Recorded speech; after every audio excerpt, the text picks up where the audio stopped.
Okay. We're gonna be talking about grief tonight. We're just gonna wait a couple of minutes for people to come on into the room. We have a pretty unconventional perspective on grief, so I think it'll be an interesting conversation. Um, we, I particularly, and Roger also, we have a fairly strong belief that grief is totally healable. There's a lot of people in the world who would argue with that, but it's been my experience that it is healable. My experience with grief personally has shown me that it's healable. I lost my son in 2012 and thought I'd never recover, and I did. And Roger's been a therapist all of his adult life. And Even in my childhood. yeah, even as a child, he was the little therapist. Yeah, right. So he has a lot of wisdom to offer to this conversation as well. I also worked in mental health for about a decade, and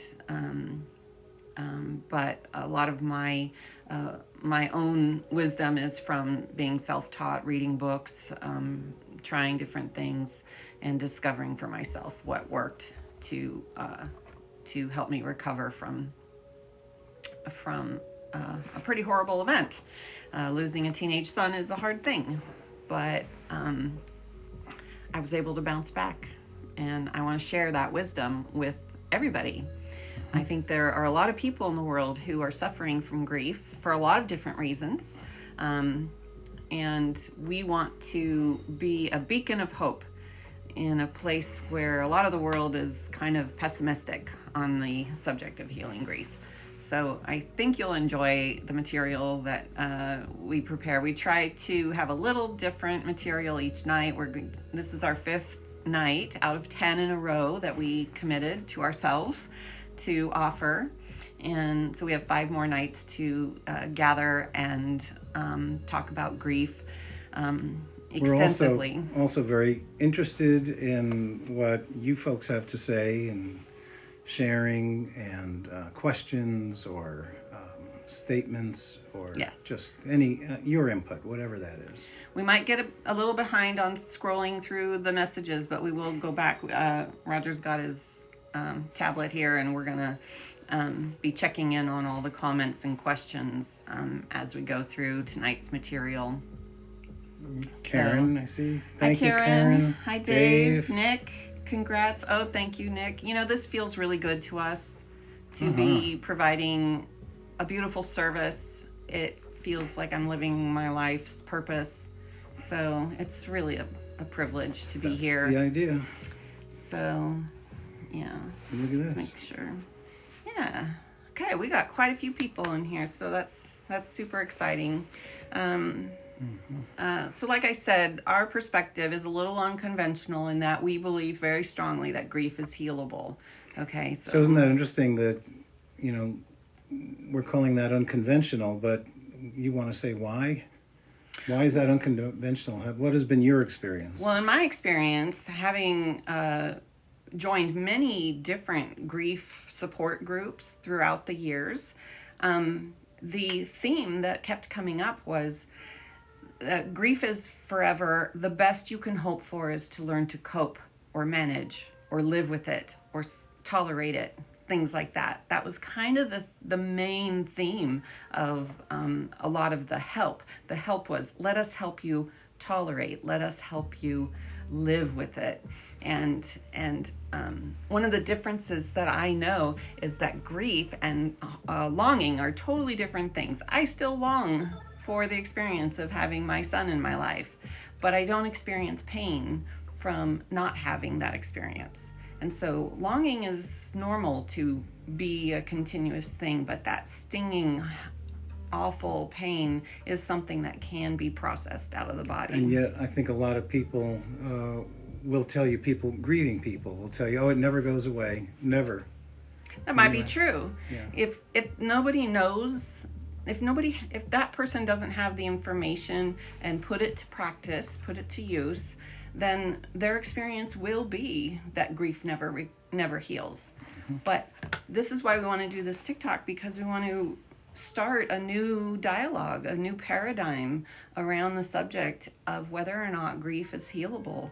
And I want to say that it is healable, and I believe the science is going to start proving that sooner than later.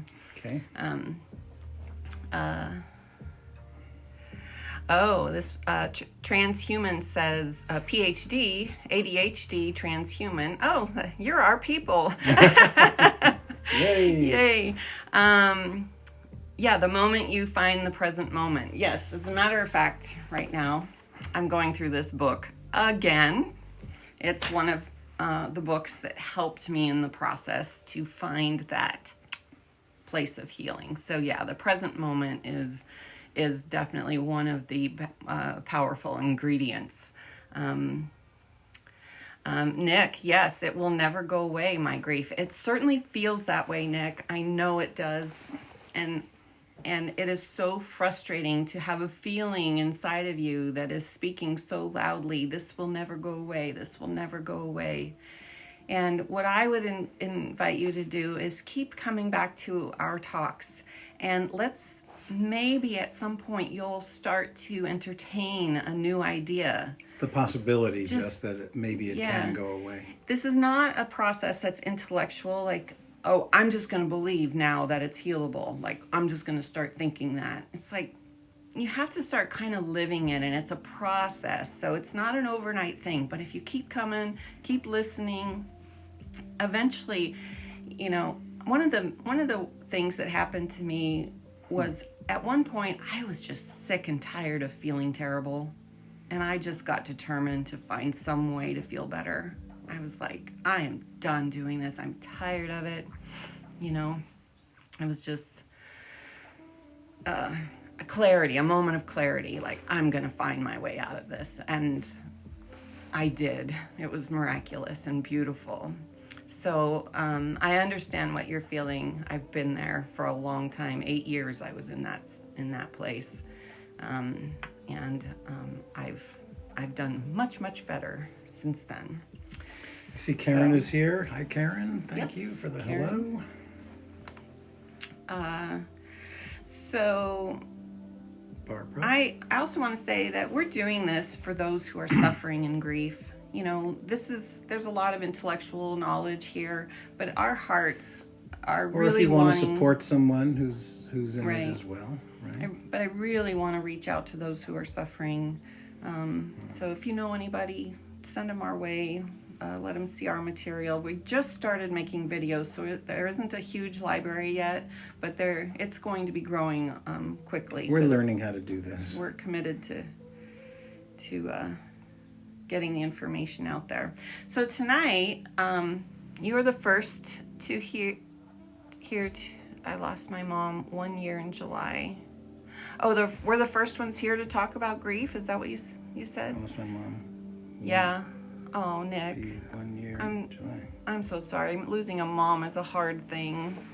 That's a hard thing.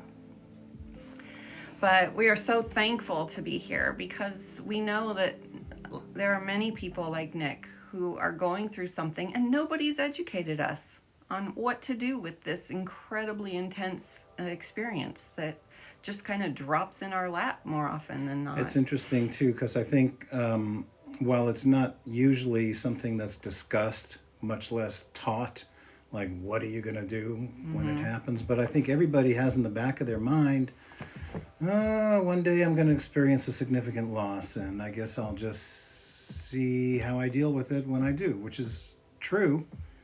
Yeah.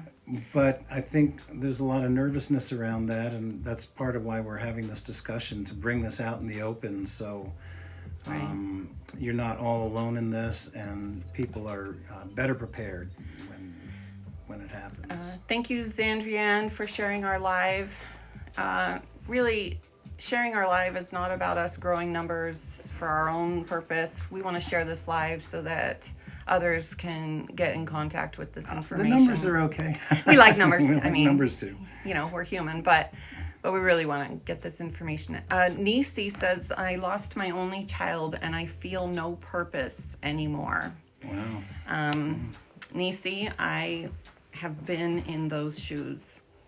it is a brutal experience to lose a child. I've lost parents, I've lost pets, I've lost cousins, aunts, uncles, but losing a child, there is a special kind of sting that goes with that one. And this was her only child, she said. And your only child. Yeah. Very, very, very painful.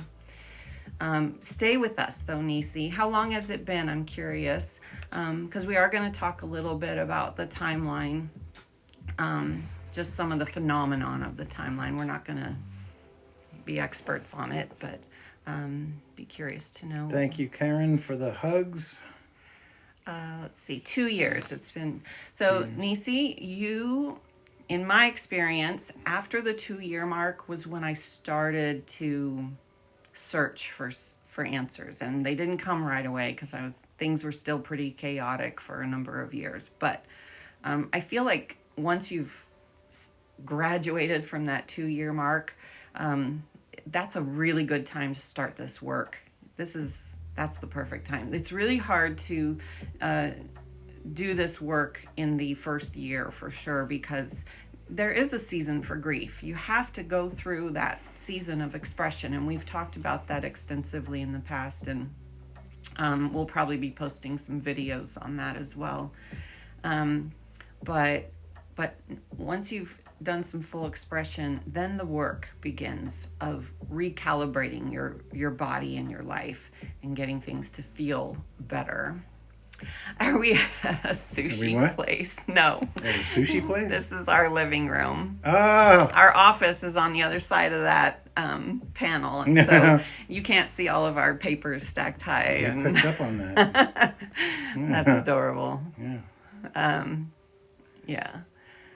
Taking care of my mom on Okay, hospice. so let me start a little bit into our topic. Feel free to dive in with comments and questions. We'll try to stay on top of the chat on, it's a little bit harder to do it on the phone that's in front of us, but. There's a significant statement there from Jessica. Oh, taking care of my mom on hospice in my home.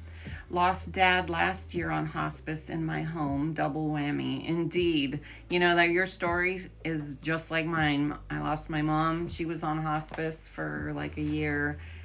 Maybe, I can't remember exactly. And then about a year later, my dad was on hospice and passed away. So it is a double whammy. And in fact, the word whammy is really good, because when you think of going, like wham, it's like you're hit, and that's really what has happened. Your nervous system is hit with an experience, and it doesn't know like fully what to do with it, because our society doesn't teach us.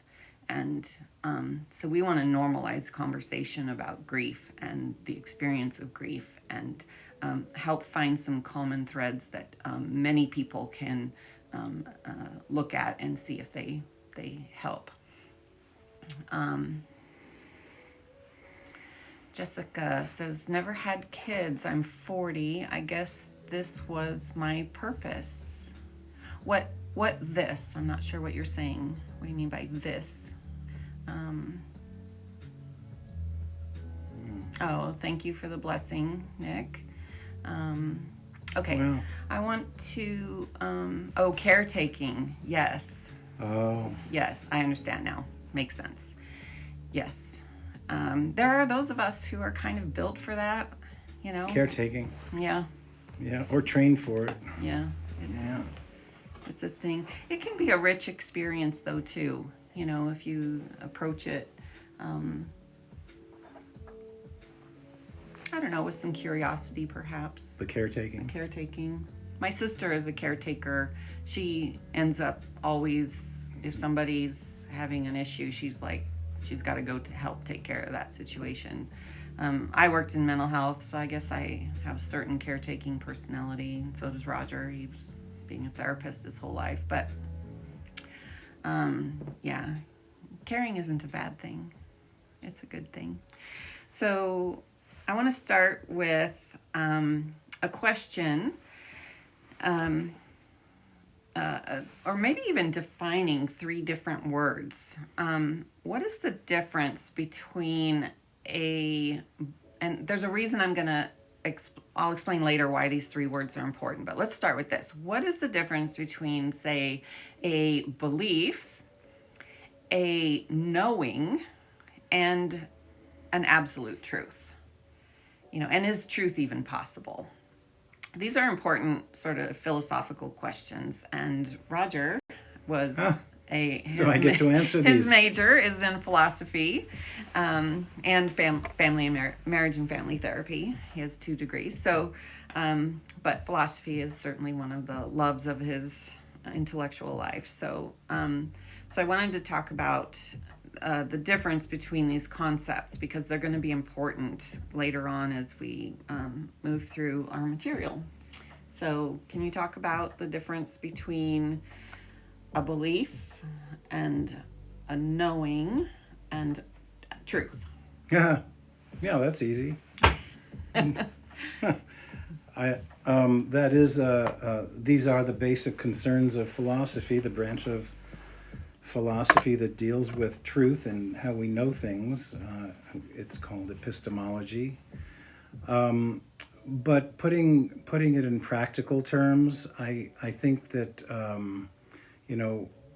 a lot of us, probably everybody, we sort of worship at the altar of science. Like, science has the means to getting to the truth, the scientific method, and and there's so much evidence for scientific truth in our world. I mean, all the amazing technology that's around is based on scientific understanding. It all grew out of science, and so we're all pretty well steeped in the belief that science has the answers. And they do have a lot of answers. They don't have all the answers, though, and they can't. And I think if you want to, make an argument for that, science is based on causation. This causes that. One thing causes another. There's a cause for everything, and you take it all the way back. And if you take it all the way back to the beginning, they would say, well, it's the Big Bang.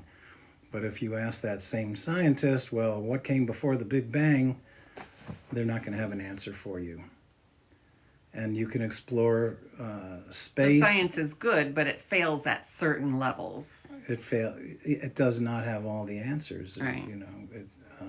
And even in a simpler sense, science changes. There are scientific theories that are upheld at one time, and then with further knowledge or study, it starts to fail. And I think there was probably a sharp division between Newtonian science and which works great here on Earth, about gravity and causation and inertia and all those different all of life on Earth and the way physics works on Earth. But then came Einstein, and suddenly everything was different when he started talking about space and relativity. So grief is a hard thing to that's really science. Put through the science filter. Right. So grief has a lot to do with is your internal experience. And, there's been a great, I hope this isn't too heady or something, but there's been a great effort in psychology to make explanations, like causal explanations, for why we behave the way we do. And if you notice, in fact, even in recent years, in treatment for psychological treatment, the name got changed from mental health treatment to behavioral health treatment. And why is that? It's because talking about mental health is a really hard thing to do, because it's internal and the experience it's hard to measure. The experience is private and you can't measure it. But it's hard to measure. You can measure a behavior you can measure. Frankly, to me, the name, the notion of behavioral health it's just kind of funny. It's like, how can behavior is only healthy or unhealthy by Anyway, so So what the I'm getting no- at is there's an internal experience, a whole internal world that we live, and that grief lives in that world. And that's And the knowing, like you and experience, so you know it as your truth. correct. Okay. So there's this internal world that can't be measured, but it can be experienced. What's the difference between a belief and a knowing? Do you have any thoughts on that? So I think a belief is something.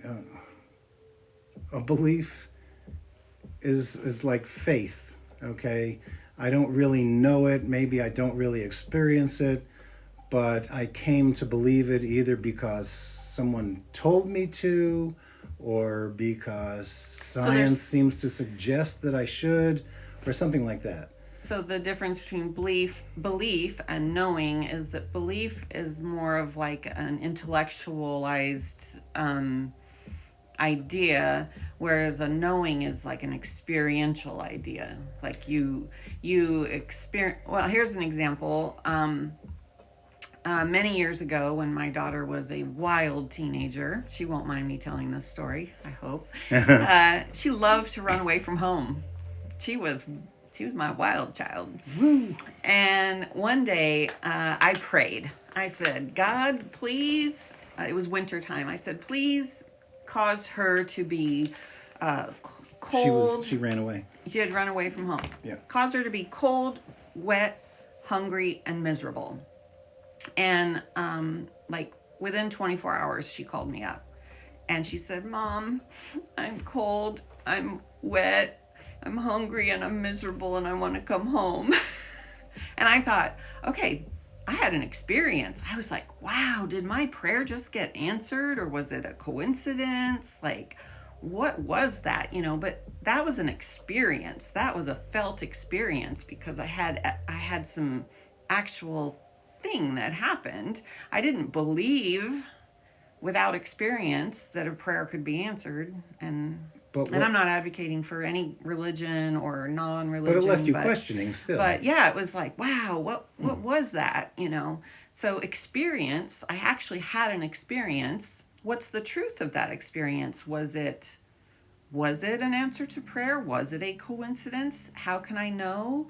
Really scientifically, I cannot tell you what it was, like on an evidential level.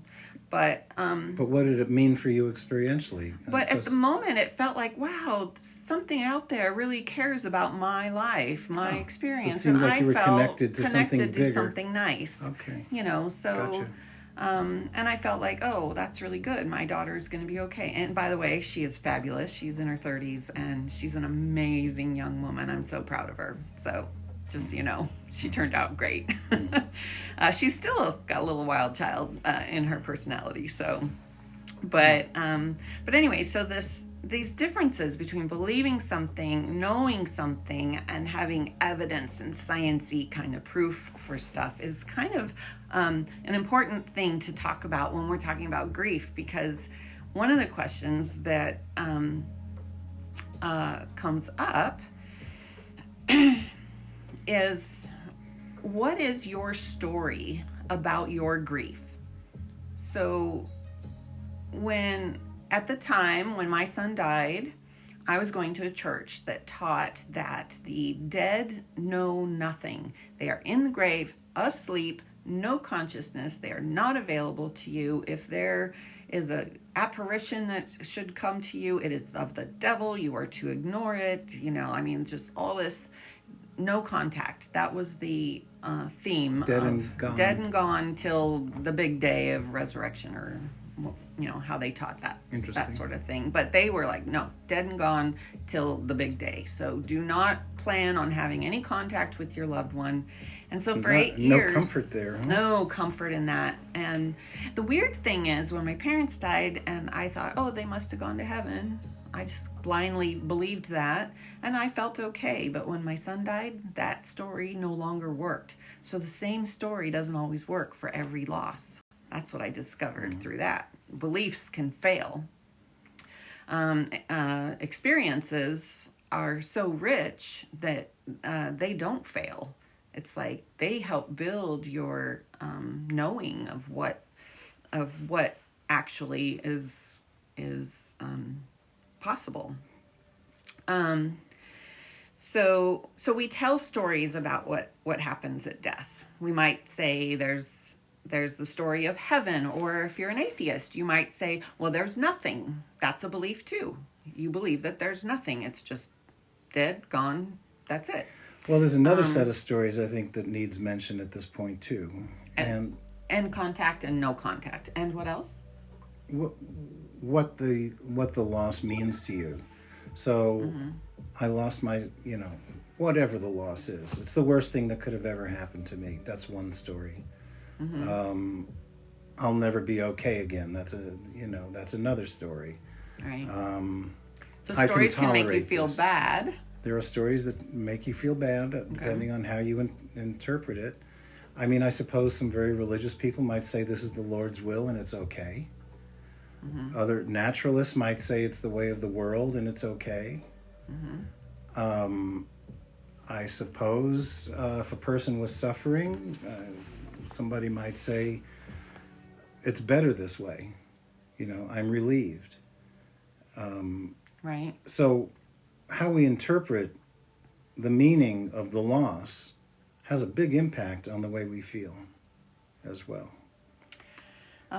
Here's Nick says, do you believe they can hear you? Because I talk to my mom every day. I do believe their spirit hears and sees, etc. I gotta say, if you're doing that every day, it obviously has some value for you, a lot of value probably, and more power to you. Fantastic. Absolutely. A belief is such a tricky thing, because if I say I believe something, I can't really show Roger any evidence. I can't show my friends any evidence that the thing that I believe is real, because it's just a belief. That's kind of the definition of belief. It's something that doesn't have a whole lot of evidence for it. Or it's lacking some evidence. Right. But experience creates evidence inside of yourself. So there are times that I can calm myself, quiet myself, close my eyes, ask the question, what would it feel like if my son were to walk into this room right now, and just kind of wonder what that feeling would be like. And when I close my eyes, the feeling of it becomes very familiar. It's like, oh, I remember this. Yes, this feeling does feel like my son. Now, my body had a sensation. Is it real? Is it manufactured? Is it fantasy? We could argue day and night till forever, and I don't know that we can answer that question. But the question I can answer is, did that experience just now make me feel better? And yeah, it made me feel better. So our stories, even if they are not... Does it seem real? It feels very real. It feels so nice. It feels like real but it also comfort. feels a little bit like fantasy. But the end result is that my body is like, oh, that's a nice feeling. I remember that feeling. And it's so enjoyable and so pleasurable. And in the past, when I was deep in my suffering, I might not have been ready for that experience, though. Because if I would have had it, it would have felt like a carrot. Like, oh, you're dangling this carrot and then not giving it to me, and I would have been mad. But getting to a place where you like can... assuming that it's false or it's not real, or not important. It didn't stay. It didn't, I So don't now know. you value those experiences. But now though.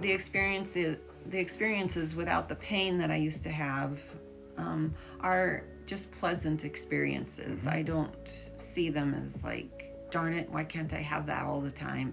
It's like I just treasure when they come, and it's really enjoyable and nice.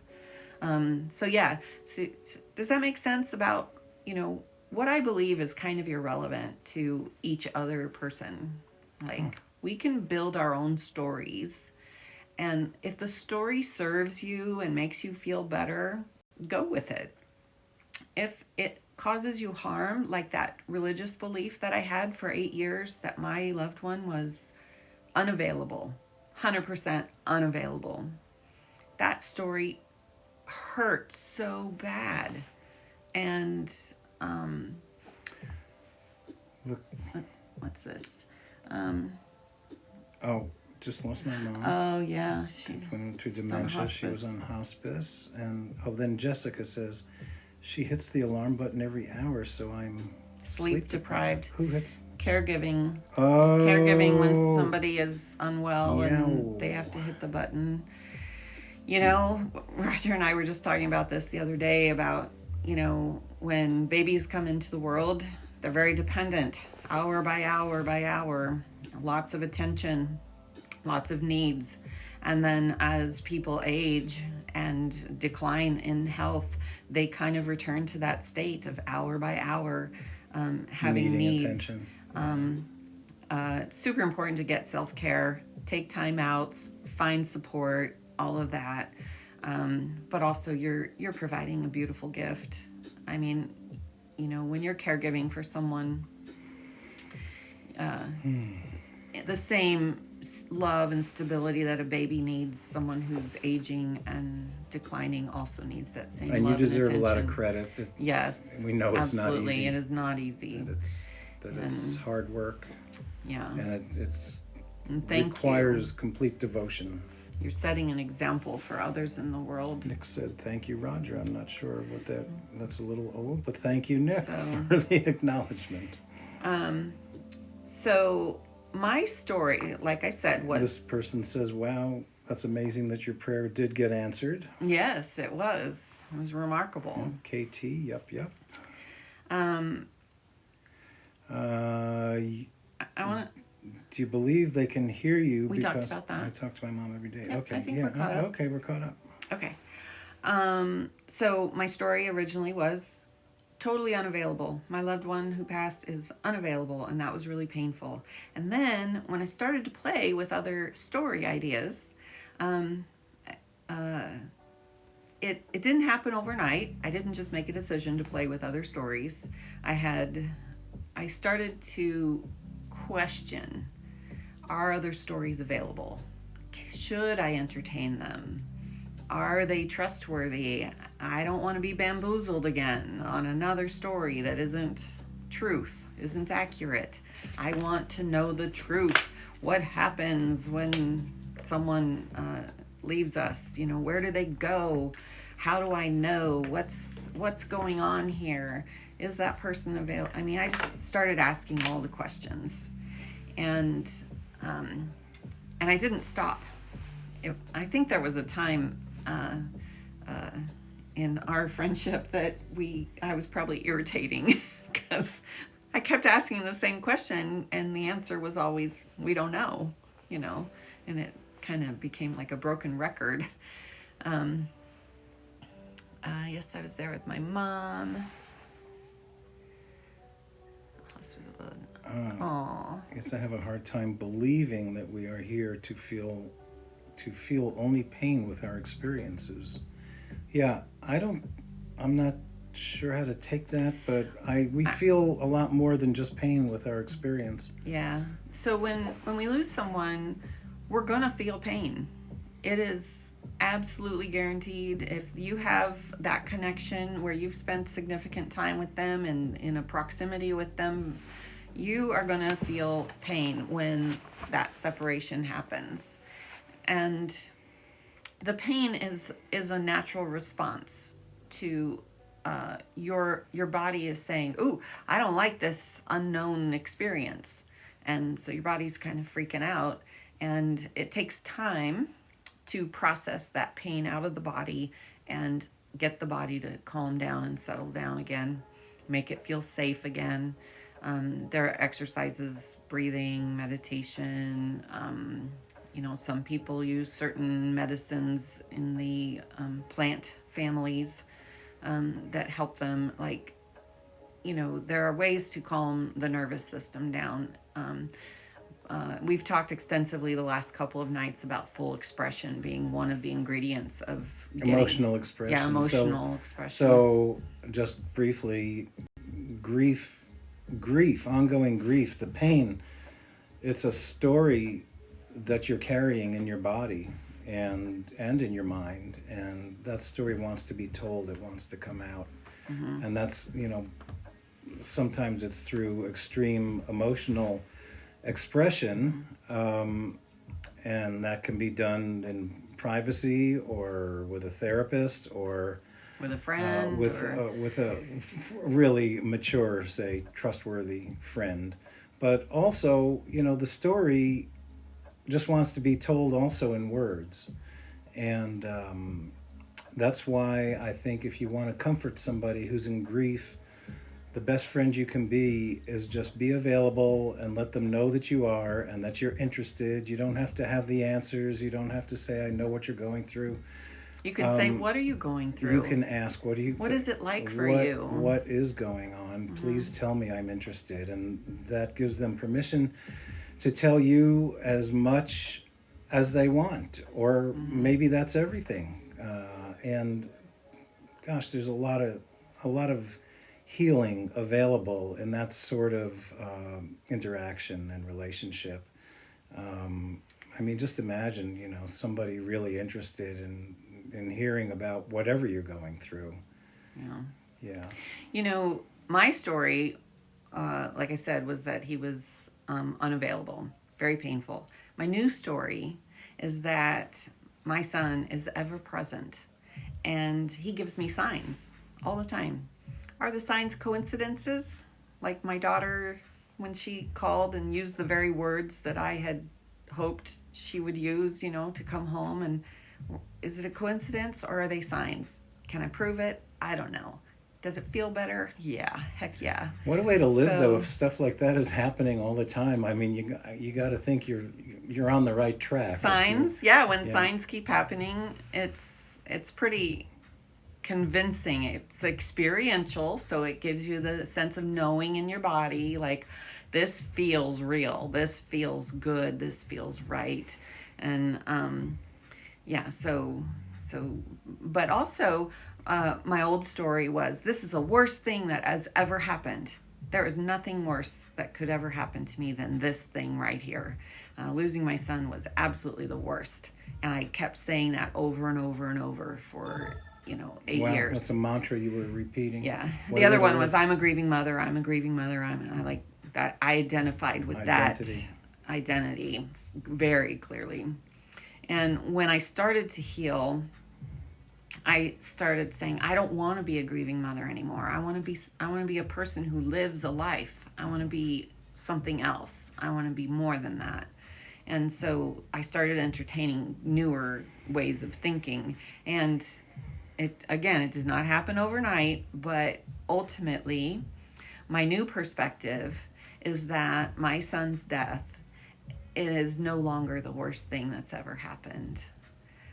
It is now the best thing that has ever happened, because his death sent me on a journey of finding a healing inside of myself that was so profound that it not only healed the grief that was inside of me, but it also healed the other symptoms, the PTSD, the anxiety, the depression. And my depression, I had a little underlying depression before he died, and after he died, it elevated, of course. But even the underlying depression that I lived with most of my adult life is gone. So when we truly tap into an incredible healing process, we can get much more than we bargained for. I was just looking for a better feeling. Like, there just has to be a better way to feel. But not only did I get a better feeling, but my grief went away. The sting of grief went away. And all those other symptoms went away.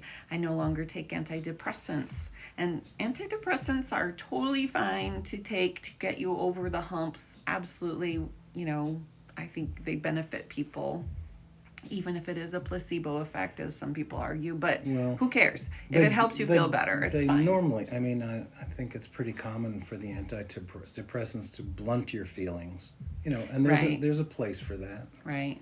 They got me over the really hard spots, Well, there was that one, I remember you took that one that it was some new medication at the time, and if you missed a dose, a 24-hour dose That was sent brutal. you into a panic.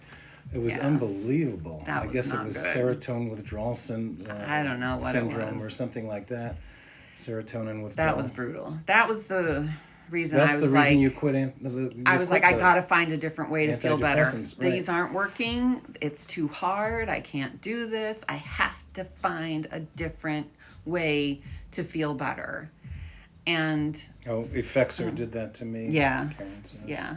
And again, I'm not talk to your doctor. Don't do anything without your doctor's permission, approval, titration, all of that. But I'm just saying, in my experience, I worked with my doctor in titrating down and trying new things. So I did not just go, cold turkey or anything like that. So be reasonable in this process.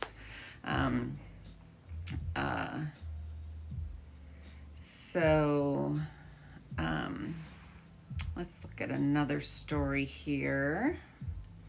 Okay, so there were other stories that I could entertain, Oh, amidst the loss. People would tell me, well, Garth is in heaven and he's happy. So, that's good. That should help you feel better. And on a certain level, I suppose, if that's a belief system that works. I know some moms who lost kids who totally feel like that was their saving grace. They believe having that belief helped them feel better.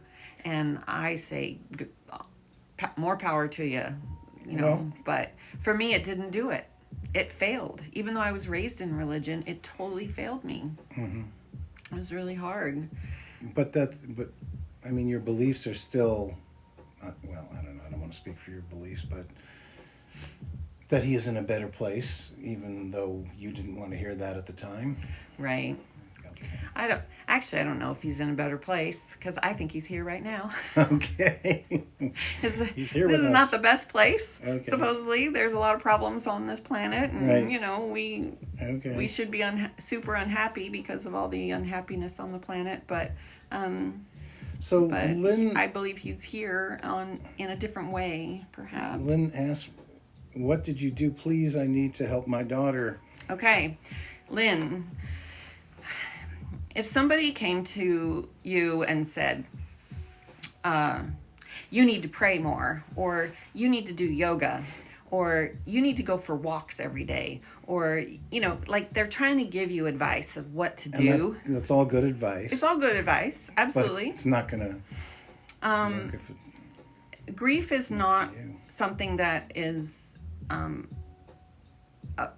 down to a scientific formula. So it So requires... you're saying there's no one answer? Right.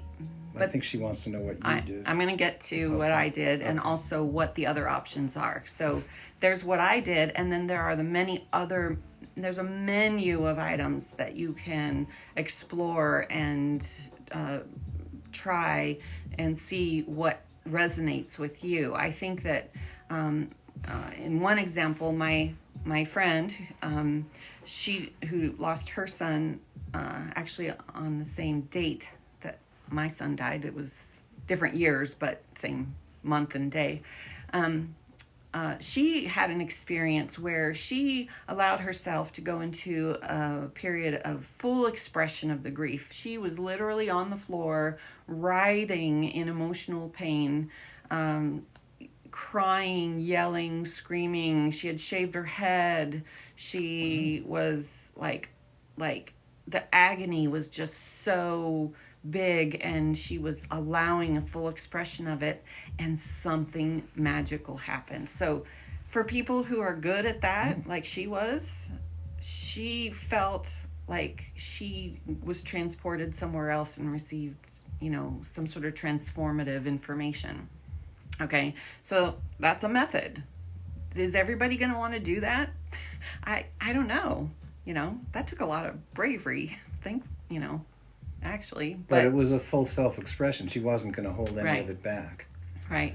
And I was a big crier. I would cry and cry and cry and never finish. It was never finished. And so I wasn't fully expressing my grief. But what I did... Right. Because the story wants to be told, and it comes out in words, comes out in sounds, it comes out in nonverbal language, it comes out in movement and body expression sometimes. And the story wants to be told, and we don't always understand what the meaning of it all is. Right. And most of us are afraid of that level of deep emotional expression. Right. But when it happens, it's a valuable thing, Right. because it completes things. Go ahead. So expression wasn't working for me. And so through a series of events, and I was in a place to say yes to trying different things, I started to try different things. I tried a plant in the fantastic fungi family of plants, if you know what I'm saying. It was helpful. It helped me understand what feeling good felt like. I really didn't know what that felt like. So that was one step that was kind of helpful in the journey. But then... It also brought up a lot of pain first. Oh, yeah. In fact, it purged me of a lot of the expression that I had not finished expressing. Mm-hmm. So it definitely made me feel better. But it wasn't the thing. It was not the thing. Later, I learned that the body is a nervous system. And the breath, when we breathe, when we're in panic, we're panting, okay? When we're in just even a normal state of life, our breath is irregular, okay? When we take control of our breath and we say, I'm not going to let irregular breath happen anymore, I'm not going to pant anymore, I'm going to take a nice even inhale and I'm going to have a nice even exhale. This little trick, it's a biohacking trick, is going to tell your body that the world is safe, you are calm, all is well, calm the fuck down. Like, that's what it's going to say. It's going to tell your body, it's time to calm down. And that's what the body first needs before anything, before meditation, before So describe anything. it again. It's deep. So it's an inhale, an even inhale. What I mean is count it. Inhale for a count of 4 or 5. Exhale for a count of 4 or 5. Find what's comfortable. Maybe it's the number 6 is good for you. Like, find the number that feels like a complete inhale and the number that is a complete exhale. So Make sure regulating your breathing. they are exactly the same size going in as they are going out. This little trick, practiced for probably like a half hour in the morning, half hour at night, really after about a month of it, started to change. Like, my body was like, ooh, I like that feeling. Ooh, it's like, and I thought, what is going on here? I didn't understand it really.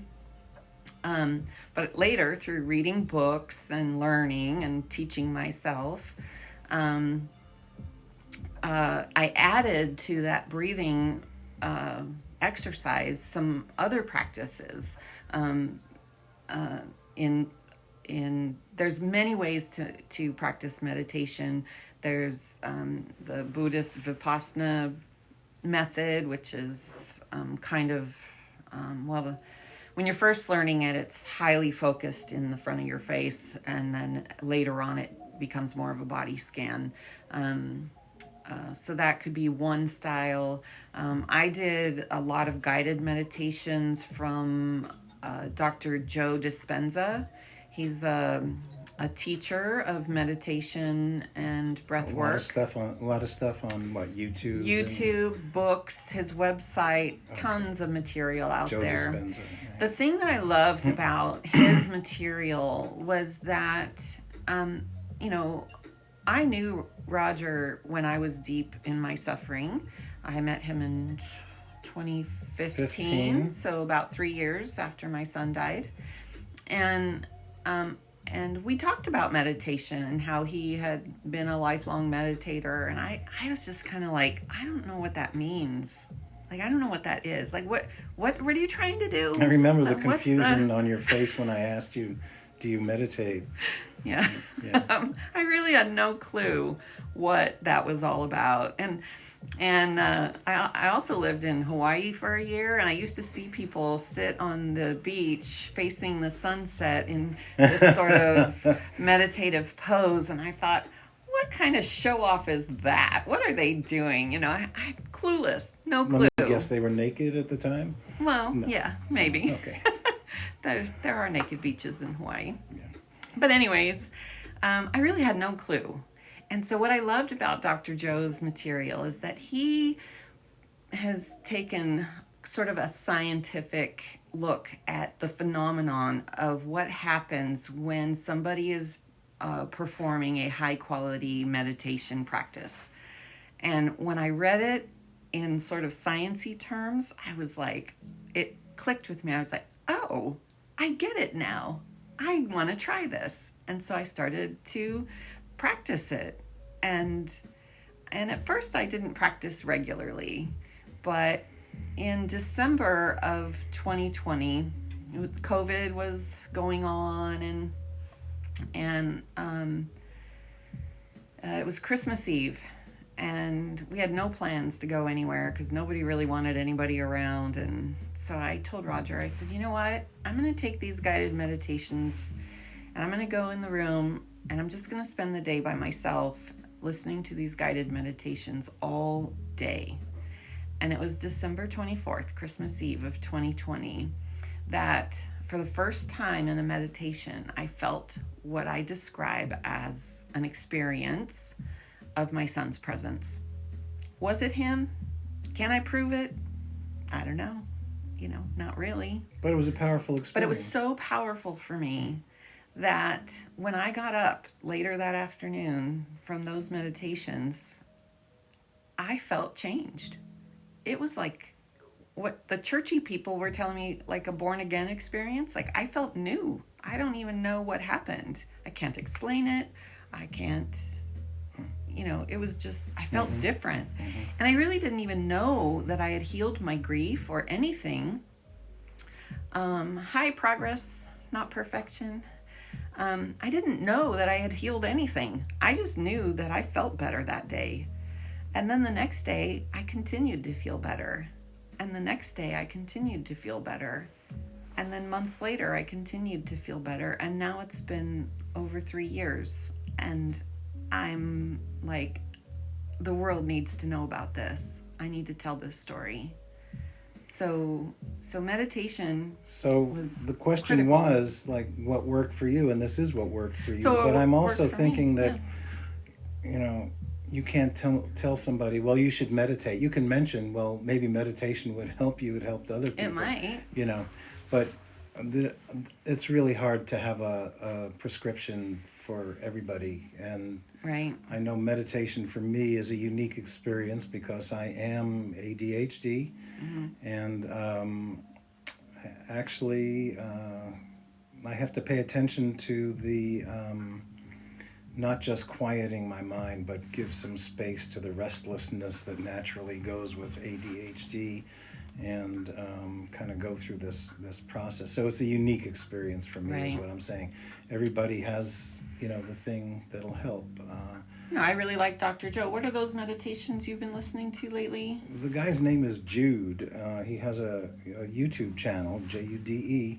Oh, and he's he the talks ADHD the guy. ADHD Yeah, guy. yeah. Yeah, and He's good. he's come up with some great ideas for how to meditate with ADHD. And then those other meditations, the Oh, the Gateway Project. Gateway Project. Wow. Interesting. Very interesting Yeah. meditations. That was you know. that was a CIA project when they were experimenting with finding out about out of the body experience and remote viewing and all that Yeah. kind of stuff. Interesting. And I have they're really good. They're on Spotify. The Gateway Experience. I have a couple of friends in the grief community who are practicing those meditations and finding them to be very helpful. So They're very powerful. I've because tried they a have few of the- them. They're really They interesting. have the sounds in each ear. I guess they're binaural beats that are very sophisticated. Really well done. I want to talk too about, I was raised in just what I would call a traditional Christian home. My parents owned a Bible bookstore. They were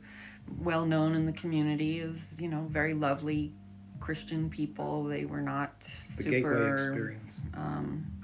They were asking. weird. what- Oh yeah, Gateway Experience. But in my experience growing up with that religion, anything that had anything to do with anything of an Eastern religion flavor was really talked like, don't do that, don't do that, don't do that. It was like, no, that's not Christian, don't do that. And so I had to overcome that sort of, I don't know, what do you call that, dogma, tradition, and just say, you know what, I am desperate enough to feel better that I'm going to even go against my family's religion. And I went against it, and I did the things, and I healed myself.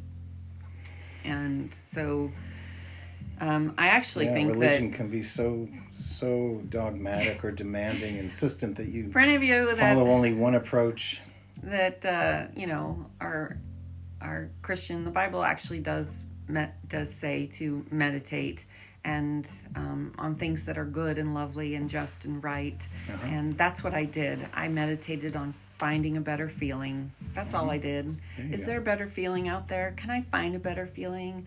Is the feeling in the present moment the best feeling? Or is the feeling in the future the best feeling? Where is the best feeling? And I just meditated and contemplated the better feeling moment. Where does that live?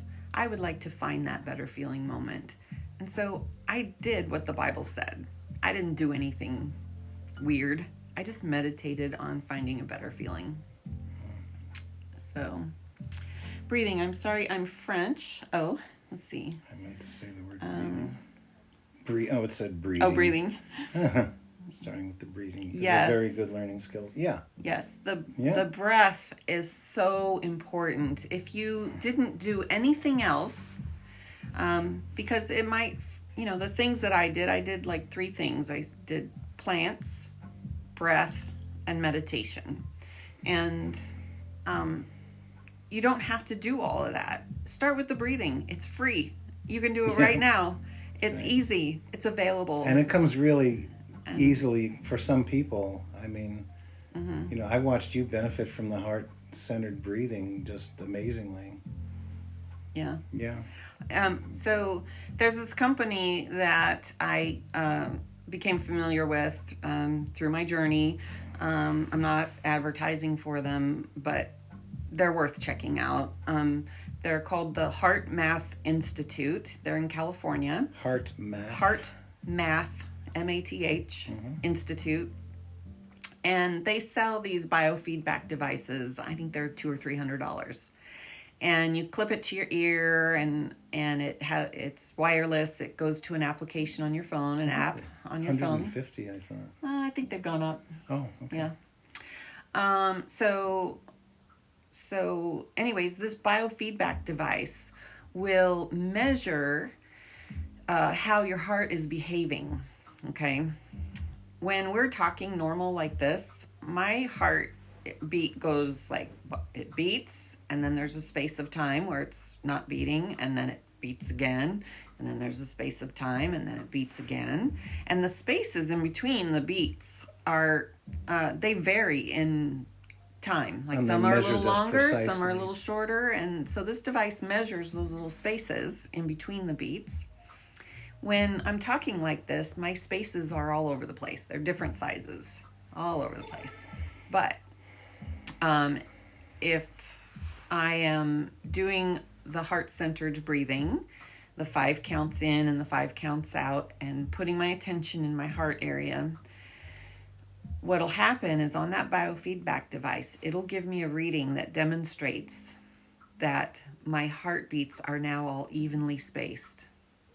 And there's a couple different graphs. I'm not going to go into it. It's kind of complex, but basically it'll show you in real time if you're doing it or not. If you're actually getting your heart to calm down, getting the body. They call it. Well, they're measuring what's called the heart rate variability, HRV, and they call it coherence. When the heart rhythm becomes very, very rhythmic with your very rhythmic breathing, they call that coherence. And the thing that's interesting is when your heart is coherent, and the device will show you if you're making it into that coherent state, your brain is also coherent. They know this. They're connected. And so when you can create a state of coherence with evening out that heart rate variability, your body's going to calm way down. And after about, they say it usually takes, let me refresh this. Here we go. Okay.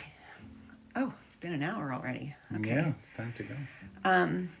So the body recognizes this rhythmic state as your best possible state that your body can be in. And it is one of the first things that you can start doing right now to start healing. You don't need the device. You can get it if you want to. But if you just put your mental attention in the place of where your heart is, and you breathe in 5 through your nose, and then breathe out 5 through your nose, and just do it over and over for start for 5 minutes, build up to 10, 15, 20, 25, however much you want to, but I would do it at least twice a day, if not more, and maybe even just in smaller segments throughout the day. But at least, a couple times, try for 10 minutes twice a day, maybe something like that. For me, it takes me about 20 minutes to get my body to go calm. So, but everybody's different. Well, in the early days, it took me 20 minutes. Now I can do it in about 5 minutes. So my body has gotten better at doing it. So breathing is definitely one of the first ingredients to start calming down the nervous system. And this is going to help with grief. Eventually, okay, it's not an overnight thing, but eventually it is going to start helping. And I would really love to see every therapist teaching their clients to do breathing work. There's tons of breath styles out there. There are breath teachers that will teach you box breathing or breath holding, or there's a lot of different methods. This is just one of the simplest, basic, easiest ones to start with. So we should finish up here. So let me see if there's anything on my list that we totally... I'm glad to find. Thanks, Lynn. Yeah.